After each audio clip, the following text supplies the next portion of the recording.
Welcome to another time of getting into wisdom. Today we're going to be learning about he that watereth. Just the other day somebody asked me a scripture in reference to this kind of thing. So hopefully they'll be hearing the scripture. And this happens to be one of those ones that they don't have. Where is my Bible? It should be right here. There it is. They do not have the scripture printed out like they normally do in a separate section versus just in the body of the text. So I'm going to look it up and we'll read it first. We're in Proverbs chapter 11. And it's going to be verses 24 and 25. And it says, there is that scattereth and yet increase, and there is that withholdeth more than is meet, but it tendeth to poverty. The liberal soul shall be made fat, and he that watereth shall be watered also himself. Okay, so let's read the Millers. Me have some. Peter, give me some. Laura danced around eagerly when she saw what Peter was taking out of his book bag along with his homework. It was a whole roll of lifesavers, and the Miller children didn't get candy very often. But Peter turned away from his little sister's pleading eyes and outstretched fingers. No, Laura, he growled. I'm not going to open these now. I got them for a prize in school, and I'm going to save them. In a low voice, he added, then sometime I'm going to eat them all by myself. He didn't mean for anyone else to hear that last part, but Mom has sharp ears, and she looked sadly at Peter. Put those away and come for devotion now, she told him. The family gathered at the couch, and Dad began reading the second half of Proverbs 11. Notice verse 24 and 25, he said, when they were finished. He then read them again. There is that scattereth, and yet increaseth, and there is that withholdeth more than is meet, but tendeth to poverty. The liberal soul shall be made fat, and he that watereth shall be watered also himself.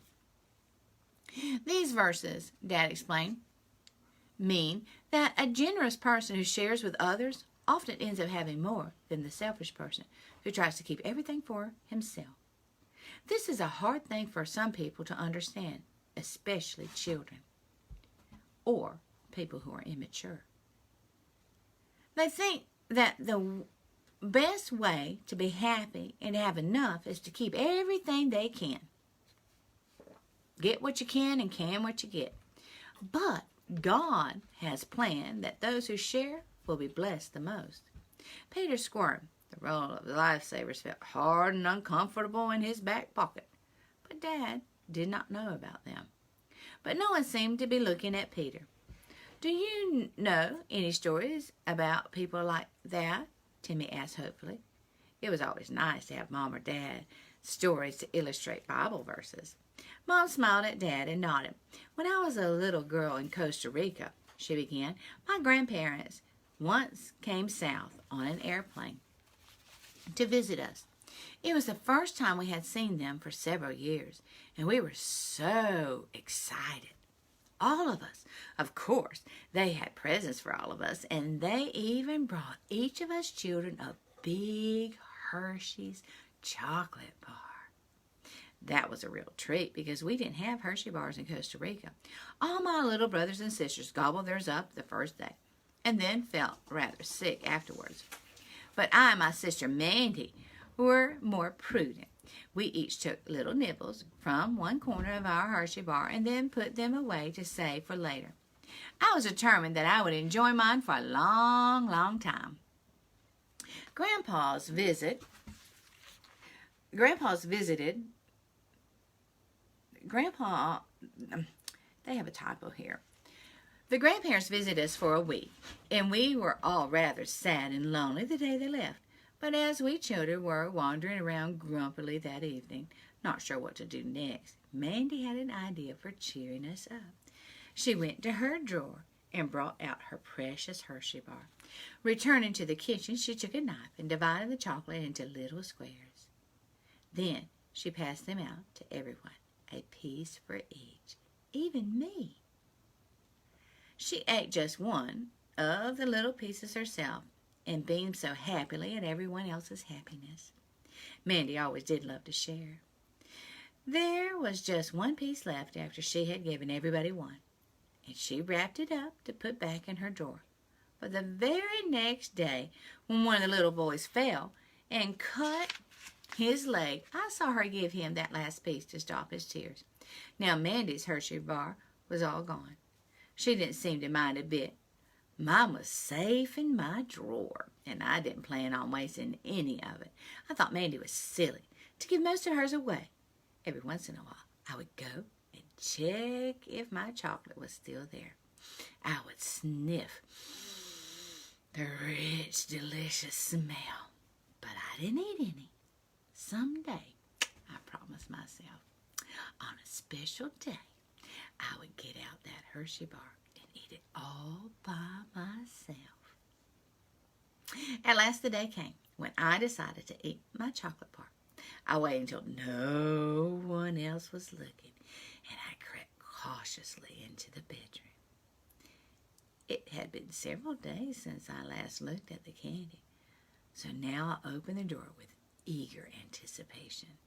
I reached down under the pile of things where I'd hidden it and grasped the paper wrapper. But what was this? The brown paper foil was empty. Were almost empty. A swarm of tiny sugar ants hurried away from my hand. They had been busy with the candy. There was only a little bit of sticky, chewy chocolate left. Tears of disappointment stung my eyes. My long-awaited treat was ruined. But I wept alone. I was ashamed to tell any of the others what had happened to my hoarded Hershey bar. They might have said that it served me right. Maybe it did serve you right, Dad chuckled. Mom laughed. Mom laughed too. That's not the end of the story, though, she went on, looking at her eager listeners. The next time my father went to town, I saw my mother whisper something to him. He smiled and whispered a reply. Then, when he came home, he smiled an even bigger smile as he pulled a little paper bag out of his pocket. Here, Mandy, he said as he handed it to her. You shared your candy with everyone, so we are giving you some more. And there was a whole handful of chocolate candies in that bag.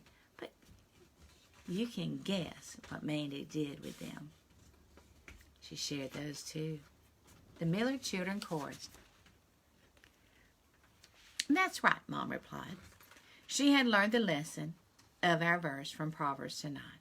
The liberal soul shall be made fat, and he that watereth shall be watered also. Dad quoted once more, and Peter resolved in his heart that as soon as devotions were over, he was going to give everyone one of his lifesavers. Now let's listen to that last piece of the verse again. The liberal soul shall be made fat, and he that watereth shall be watered also himself. So keep that in mind next time you're feeling selfish and you want it all for yourself, or you don't want to share, or you don't want to help your neighbor when they need it. It's all right, Ruthie. You don't have to do anything.